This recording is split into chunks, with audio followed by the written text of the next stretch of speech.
Hey, I'd like to welcome you to another episode of Mission Matters, your source for all things business. My name is Adam Torres, and if you'd like to apply to be a guest on the show, just head on over to missionmatters.com and click on Be Our Guest to apply. All right, so today I have Dan Einzig on the line, and he's a founder over at Mystery Design. Dan, welcome to the show. Hi, Adam. Thank you for having me. Great to meet you. All right, Dan. So I'm excited to get into today's topic. I mean, we will cover mystery design and your business and how you grew that. We'll talk about the legalized cannabis industry. We'll talk about hospitality, co-venturing model that you've managed to use to create millions of dollars of value, working with startups and co-venturing in these partnerships, which not everybody watching has ever heard of this. So I mean, we got a lot to cover today. And I think maybe just to get us started, we just go back in time a bit. So how did you really get started on this entrepreneurial venture? Wow.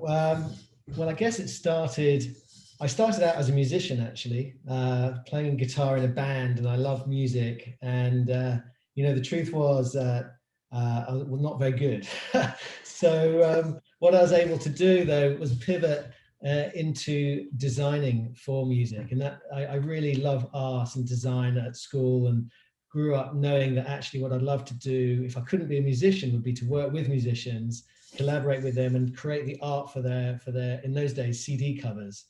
And I was just so fortunate that whilst I was at St. Martin's doing my degree, I got a placement or an internship, as they call it, at an amazing music management company who managed Elton John and a couple of other massive artists back in the day. And those guys, they took me on when I graduated, and I was just so lucky because it was an absolute dream job. And I got to collaborate with kind of the heroes, my guitar heroes that I had growing up. People like Eric Clapton, Wow. and Mark Knopfler from Dire Straits.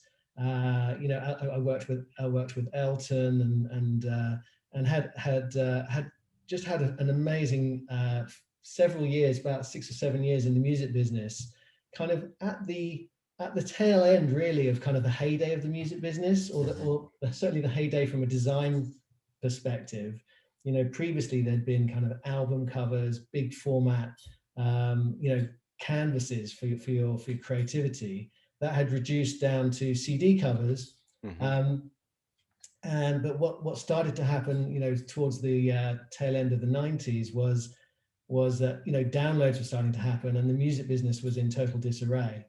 But in the meantime, we had a lot of fun, working in that sector and meeting all these heroes, and working on designing CD packaging, tour merchandise, and then also got into creating these limited edition art books with an amazing publisher called Wow. Genesis Publications. It did these signed limited number copies, and they were really art books. And so that was when I really got to collaborate with these artists, and worked with Bob Gruen, a great photographer who did a lot of work with John Lennon, and worked with the Apple Corps, who were still the managers of the Beatles, although they kind of they hadn't been around for a long time, but still massively popular, obviously.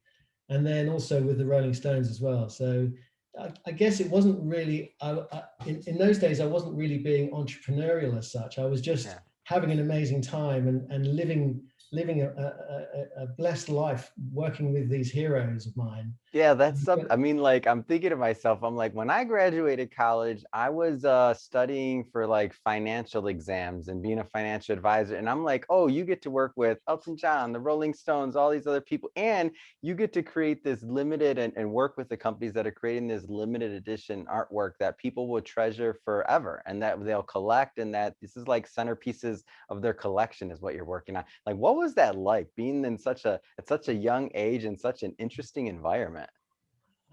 It was a lot of fun. I've got to say, it was very creative, and but I also learned a lot about, I learned a lot about branding, actually, because my interest really was in also in helping bands become brands, and bands were becoming brands at that time. It just really interested me. What year was that roundabout? Just roundabout. Sorry. What years was this at? Just roundabout, because This is that's in the pretty mid. advanced. The concept of creating the brand around it. Before it was just the music. Yeah, yeah. So this was in the mid '90s, Wow. Yeah. and That's um, so it really interested me. And when, I guess the entrepreneurial element started when the company I was working for. So originally I was working for this big music management company, and mhm. I was in the art department. And the art department, about a year after I joined, we carved off and became a separate business. And we Yeah. still did all the work for Elton, and we still did all the work for the bands that were represented by that manager. But we also were then able to work for all the other artists as well. Mm. And uh, that small company, originally I had planned to join forces with them and become a partner in that business. It didn't work out in the end, and so Mm. plan B was for me to develop my own agency. And so in the late '90s, '98, I founded Mystery Design, and that was when I really got into the idea of kind of building brands for bands. But prior to that, what was it like designing, art books? I mean, I got to work with a famous pop artist, Peter Blake, who's famous for the artwork he did for the Beatles' Sergeant Pepper's album cover, which is a kind of Wow. iconic album cover. Yes. He did a whole ton of sketches, just hand-drawn sketches, a whole sketchbook full of Eric Clapton when he was playing live at the Royal Albert Hall. And he basically asked us whether we could take that kind of sketchbook and create something, something visually exciting around it. Mm. And so collaborating with him on that to produce this limited edition book of kind of edgy, manipulated graphics alongside his sketches, and taking his sketches and manipulating them. Wow. It was unbelievable, really. Like I had to pinch myself sometimes that I was working with these guys. That's amazing. So let's get into mystery. So mystery design. So now you're obviously transitioning through your career, and now you're going to launch the business. So before we talk about the agency itself, there's that little moment in time that you make a decision when you're either going to work for somebody or you're going to go out on your own. So there's some people watching this right now that that are thinking, maybe they're going to start their own business, or maybe they're in a position to do so, or they've been wanting to do it for a while, but they haven't taken that step. Now, obviously, now you have the benefit of hindsight, right? So no business is just like, oh, you start it and it all works out. Like there's ups, downs, sideways, pivots. I mean, a lot of stuff for any pain, happiness. I mean, a lot of business owners watching, so they can relate. But for those newbies that are just considering it, like what kind of things would you tell them, or kind of advice would you say they should have in mind before going out there and launching a business? Wow, I mean that's a massive question. That is. I've worked with a lot of startups, and the one thing that I think is consistent with all of them is that the business plan is never, the reality is never is never the same as the business plan. So but having said that, I think it's really vital to have a business plan. Mm. And by that I mean, really think about and define and write, not just have it in your head, but actually produce something that says, what the key goal of the business is, and what the who it's for and how it's going to work. And then of course you've got to financially model it out as well. And there are tons of resources online now these days to help you with that. And obviously people and consultants that can help you with that as well. But I would just say that taking the time to plan what the business is all about and who it's for and how it's going to be different and how it's going to be funded, because obviously a lot of businesses cost money especially in the early days to keep going.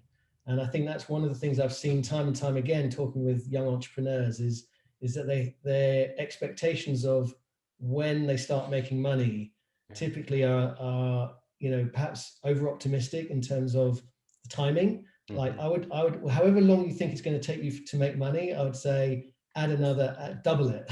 I was going to say double it as a for rule of sure. thumb. So make sure you've got enough money in the bank to keep going. And I think that's probably rule number one. But yeah, I mean, there's I think for me personally, I've been very, very lucky because I've been able to do what I love Mm, and make a living, and that to me that is worth a fortune. That is yeah, worth millions. I know a lot of people that have had amazing careers, but and have earned a lot of money. Working for hmm, big corporates, blue chips. yeah, Um, but when I talk to them about it, they tend to be, they don't love it. They in fact often they hate it or they feel trapped. And so I think what I tell my kids, because I'm hoping that they will become entrepreneurs one day, is I say, find something you love and then figure out how you can make money at it. Because my parents brought me up to say, just find your passion and follow your passion. And wow. that is great. But a lot of people can follow their passion and then 30 years down the line realize they've had a fun time, but they've got nothing to show for it. Mhm. So I think it's really important in this day and age to not be bashful about thinking, how is my passion? How can I combine passion with making money? And I think I've been very, very fortunate to be able to do that. That's awesome. So let's go further into mystery, and thank you for that advice, by the way, because it's I love the idea. So double it. Whatever you think it's going to take, double it in terms of amount of time, so that you have that cash flow. That's your oxygen. You need it to breathe. So all great, solid advice there, Dan. Let's get into mystery design. So first, just tell us a little bit more about the agency and the type of things that you do. Sure. So we're a strategic brand design agency, and we specialize in two categories. We specialize in the hospitality sector, food and beverage, typically creating restaurant concepts, Mm, scalable restaurant concepts, but also food and beverage brands. mhm, And then we also, in the last few years, have pivoted into the legalized cannabis sector as well, and work with one company in particular who I've become very intertwined with, um, and prior to that, a few other cannabis companies who are who are really exploring and trying to professionalize mhm. the industry, and that's something that's really exciting. In an industry that's been perhaps obviously it's been on a black market for Yeah. for for many years, and then legalized for medical use, and then now legalized for recreational use in California, where I am, Mhm. and many other states as well. But so when I say strategic brand design agency, what that means is we use a very clearly defined strategic methodology to define brand vision for a business or a brand.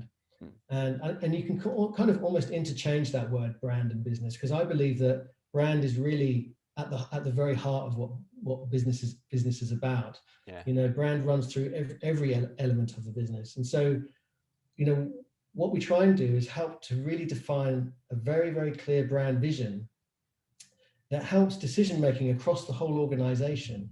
Because once you have a clear vision at the center, that informs from my side, the design strategy. So how you're going to, whether it's website or packaging or interior brand design. So that informs that, but it also informs your whole commercial strategy. Mhm, what is your product? What is your pricing strategy? What is your value proposition? mhm, The brand vision can also or should also inform your people and culture. Your recruitment policy, your training, the culture of the business. It can inform the operations. What your customer journey is. mm. And I think it should also inform the kind of product market fit, like your R&D, your consumer research, and of course your marketing. So if you have a really clear brand vision, everyone in the business across the organization can pull in the same direction. I think that's a really powerful asset. And we have a very clearly defined methodology to help define that vision with our clients. So I know that your methodology is defined and clear, and I know that the answer to this next question, it's going to vary. It's going to vary on the co-founder. It's going to vary on the experience, the brand, how far along they are. But just in general, When you bring on new clients and you're having this discussion with them about brand vision and what that looks like, I'm sure that maybe some of the same opportunity areas come up time and time again. What are some of those common themes of opportunity areas that you see that many times brands may be lacking in terms of building out their brand vision prior to working with you and Mystery? Well, I think the opportunity for all brands and Hmm. businesses is really is really to define your brand personality. Like I believe people connect with people. Okay, and Hmm. so if you create a brand that behaves like a person, has a personality like a person, then people are more likely to connect with it on an Yeah. emotive level. Why is emotive? Why is emotion important? Because it's quite simply, people make the vast majority of their purchase decisions emotively. Hmm. You know, you think rationally, but you behave emotively. And so you want, the really the most powerful brands in the world and businesses in the world, Hmm. they have uh, not just customers, they have advocates, they have fans, they have people that love their brand and do the selling for them. Hmm. So, if you can create a person or a personality that people either respect or aspire to or simply just relate to, Yeah. um, that becomes a hugely valuable asset. So I think that's the key that can happen across all businesses. I think, Mm-hmm. especially consumer-facing businesses, but it works just as well for B2B as well. I think. Mm-hmm. Um, but yeah, and I think the other thing is for today in today's world, you can't hide anything anymore. Like branding used to have be a bit of a dirty word in a sense because people used to think of it as something that kind of glossed over or hid the truth. But Mm-hmm. now the truth is out there all the time. Branding is not about that anymore. Branding is about expressing the truth behind a brand, behind a business, and it means that businesses have to behave, these um, respectfully and Yeah. equitably and everything else. So, and I think that the final part is that, for me, really successful brands are, are customer centric. Okay, so putting the customer really at the center of their business, and so understanding customer is key as well. So, and part of our methodology is Mm-hmm. really to define that brand vision, is to understand the customer, but don't just understand them from a kind of socio-demographic categories. Whether they're A's, AB ones, what their income is. I mean Yeah. that's important too. But understanding what their emotive triggers are, what they have, what's common about them, because what we find now with especially mainstream or mass market brands Mm-hmm. is that they have to appeal to a really wide audience and they have to appeal to a number of different types of people. So what we do is, rather than think about them as how much they earn or where they live or Mm-hmm. what they vote, we think about them as how do they what are their commonalities in their sort of psychographic profiles. Mm-hmm. So understanding the customer, understanding the market, the landscape, where the opportunity is. I mean, this is kind of business planning in some respect, but it's business planning with a brand vision as the output. Yeah. And so, yeah, so having a really clear understanding of your customer, really defining who it is you want to connect with, and creating a brand that's both honest to you and your business, but also that is going to connect and that your customer group are going to relate to. Understanding that, I think, is Mm-hmm. really key. So Man, yeah. that's awesome. It's awesome. I mean, as you're talking, I'm sitting here thinking about like brand vision. I'm like thinking about like mission matters, and I'm thinking about all even our brand and like what we're building and the platform to elevate the voices of others and some of the things like amplifying stories and all these things. And I'm so inspired. I'm like, I can't take notes right now because we're doing the interview, but I'm like, where's my notebook? I got to get some of this stuff. I'm gonna watch this one over again myself. Well, yeah, I mean, I can share with you what our methodology is as well, because it is pretty simple. Hmm. But what it does is, you're right, it is about storytelling, Hmm. but um, it's about defining. It's not just storytelling per se. It's breaking down that story into the key messages Hmm. that help you express what your business is all about, and one of the things I learned over the years is that a lot of businesses define what their key message is. They think, okay, this is what we're about, and they just shout it. They shout it out. They put it on social. They put it on their website. They put it on their advertising. They put it on their packaging. And going back to the idea that people connect with people. Imagine if you met somebody that just had one message and kept shouting it. They'd be incredibly dull, right? Yes. So what we try and do is we try and establish a kind of hierarchy of messages, and then we figure out where they should be positioned on the customer journey. So when somebody's never heard of your brand or your business before, what's the one thing you really want them to know about it? And then once they have heard of you, what's the next message you want them to know? How can they scratch below the surface?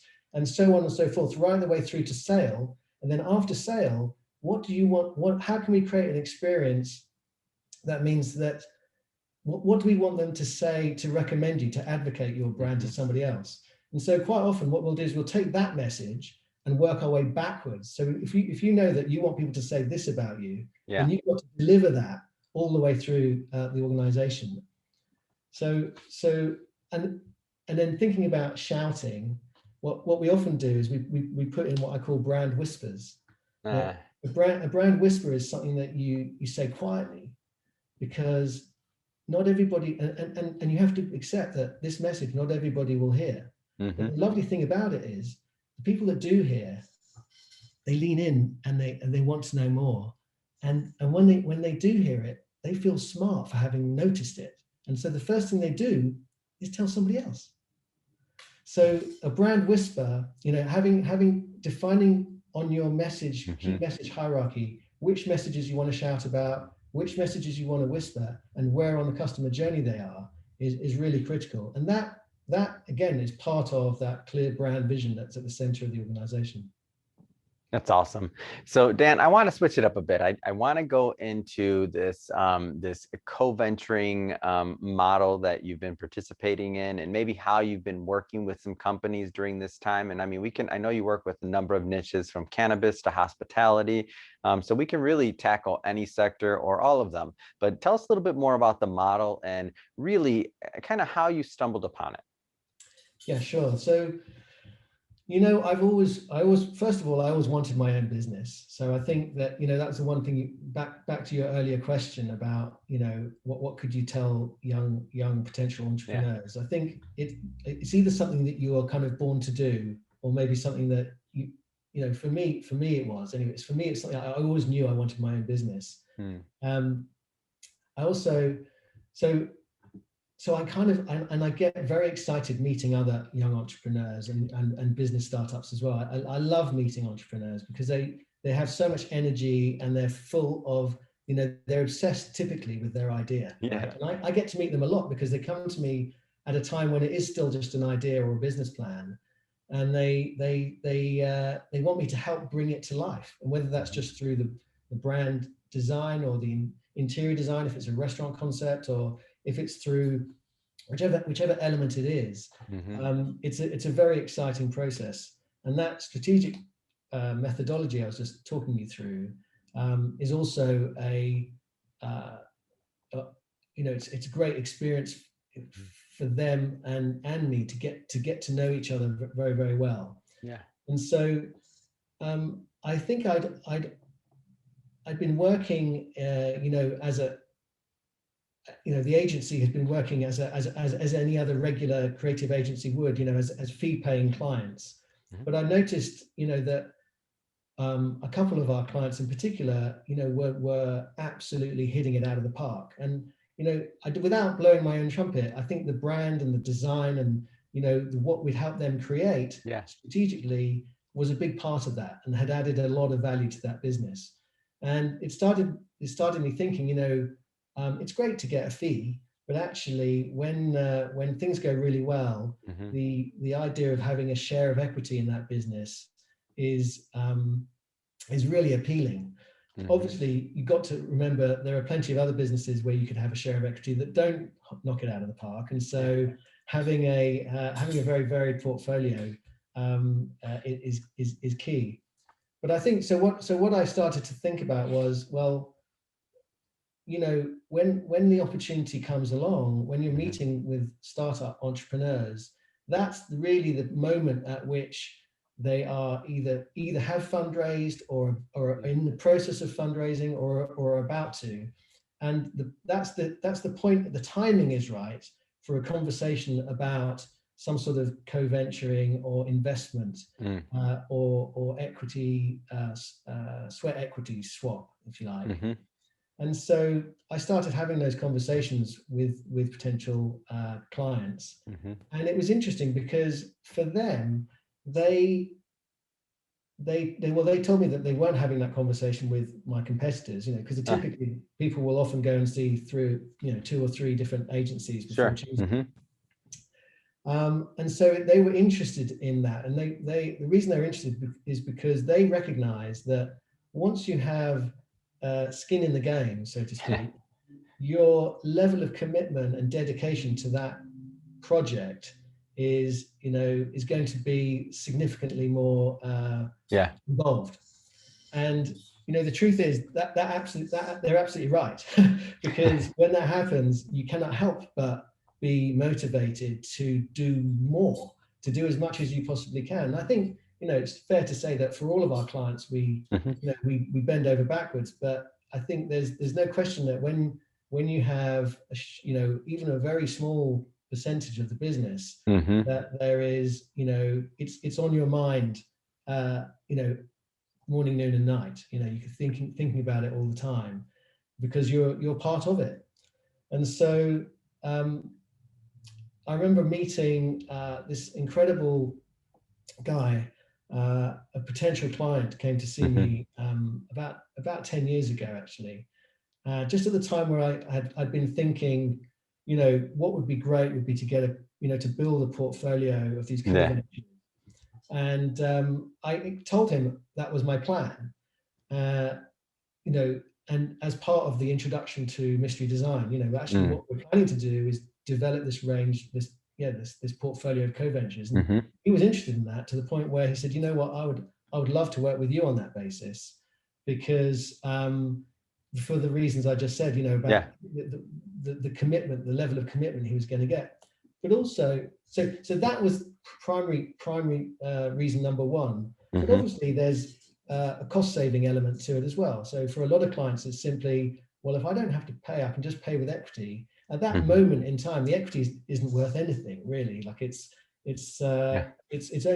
worth the share value is $1 a share or a penny a share at that moment. It's what it could be worth is what's exciting. And so the fact that they're able to save money at that point in the process, and quite often I'll meet people pre-funding, so they're literally funding it themselves at that point. So to save money and give a share of equity is quite appealing. But also that level of, as I said, that level of involvement, and also the way that I'm then able to, or encouraged to, open up my network to those partners. I think so. If we think about it, for me as a theme overall, a lot of top talented agencies, people, creative directors. When you think about like the IP side of things and what you create and what you put out there and the value you add, to me, this just seems like an amazing model overall, to be able to partner with clients, to be able to be on the same side of the table, so to speak, and to have that skin in the game, as you mentioned. I think that gives an opportunity to really take the relationship and businesses to the next level, really. I mean, that's just the way it works, in my opinion. So if there's going to be obviously some other agency owners and creative directors and things like that out there watching this, like what kind of lessons have you learned from going down this path? Because as we mentioned earlier, like nothing's always smooth. Like what kind of takeaways have you gotten from this so far? Yeah, that's a great question, because I think we're always learning, and I'm trying to think of the key lessons. I think there are several. The first thing is, I think that you have to spread your bets, to be completely honest. Not everything is going to work, and there are what I've learned is there are literally 100 different reasons why a business might not work, and it's very often nothing to do with 1,000, yeah, 10,000. exactly. And it's very often things that are completely out of your control. Mm-hmm. And so even if you really think the business plan is amazing, I wouldn't suggest putting all of your eggs in one basket. Yeah. So having a kind of variety is great. And I've been involved with several that haven't made it, for one reason or another. And not everything does work. But I think one of the key lessons is, from having maybe backed the wrong horse a few times, and having backed a couple that are really great. I think, really believing in the founder. The founder is really key. And you've got to believe in the founder as someone who has already got the right experience. And if they don't have the right experience, why do you believe that they can do what it is that they're going to say? Like, there must be something about them, right? Do they have do they understand, how to add shareholder value, as they grow the business? Do they even really know about business growth? Have they got that experience? Do they see the big picture, and can they focus on small details? That, I think, is a really rare skill set. You get some people that are good at one or the other, but if you can find people that are good at both, I think that's really valuable. Will they lead with vision? Will they stay up all night? Are they a survivor? All of these, these are, if the answer is yes to all of those, then you might have found someone special to co-venture with. And I think that's a big lesson. The business plan, I think, is way less important. When you've answered yes to all of that, the business plan can pivot and change. Yeah. But the founder, you can't, right? Obviously you need to be able to trust them as well, because there's you have to be able to trust each other. I think that's really key. But other lessons, I think I've found that everything is negotiable. Quite often people will say that's not negotiable.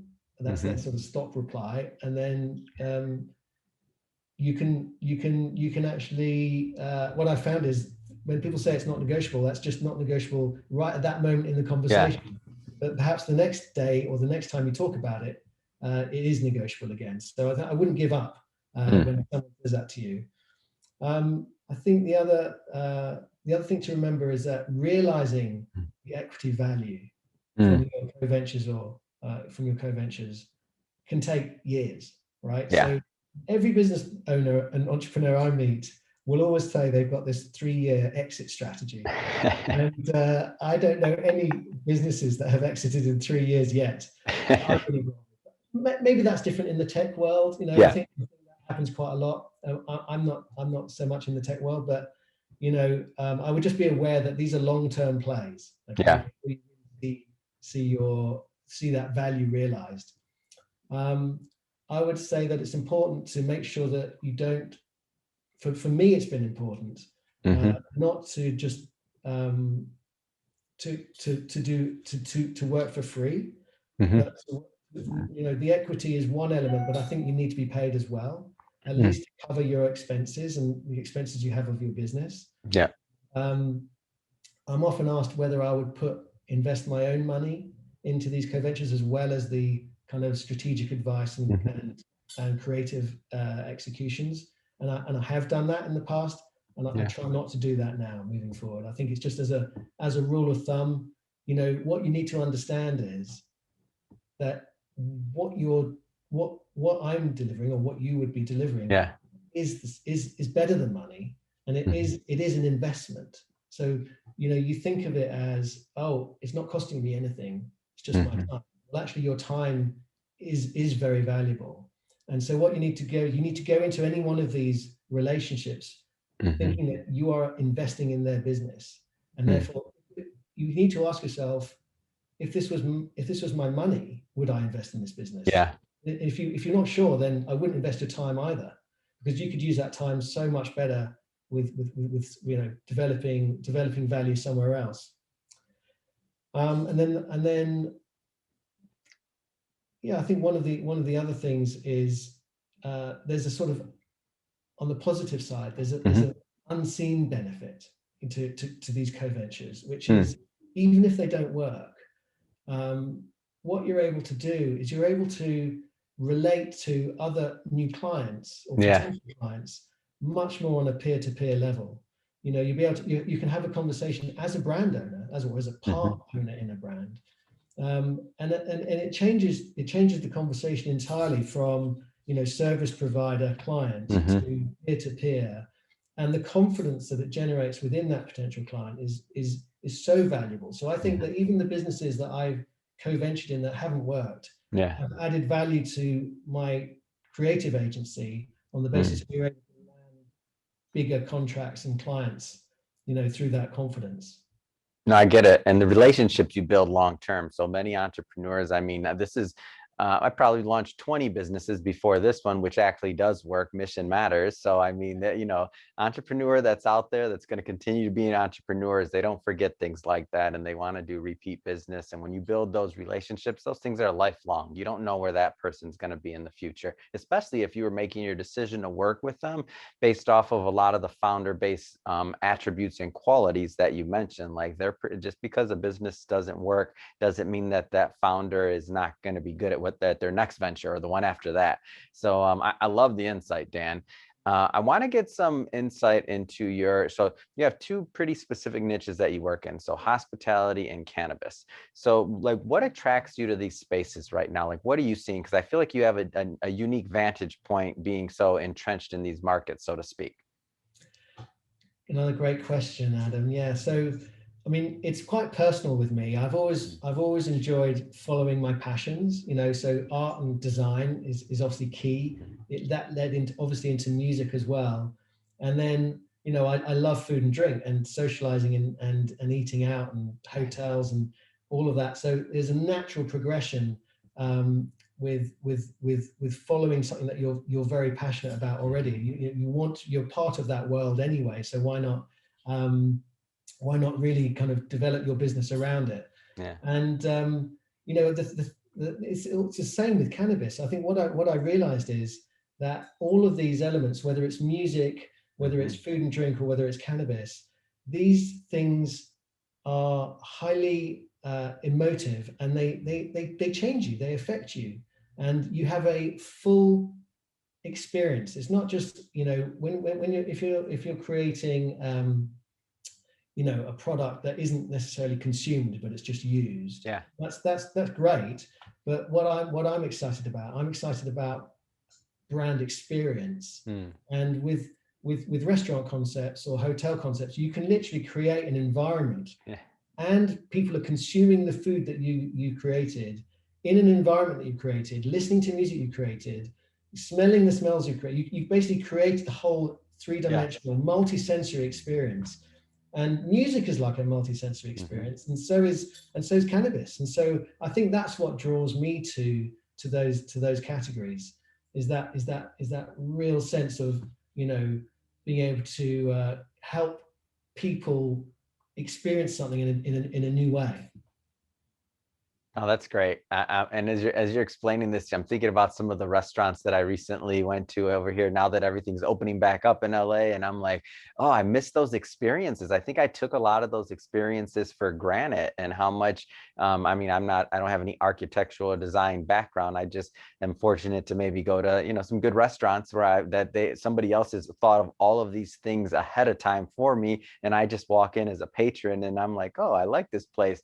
I don't know. I know the food's good and I don't know why, but I keep coming back over and over and over again. Why? Because these experiences were created for me. So I see a lot of the similarities in what you're doing and kind of the way you describe your process and how you're creating these concepts and really these immersive environments, as you said, for the patrons or clients or whatever we want to say on that end.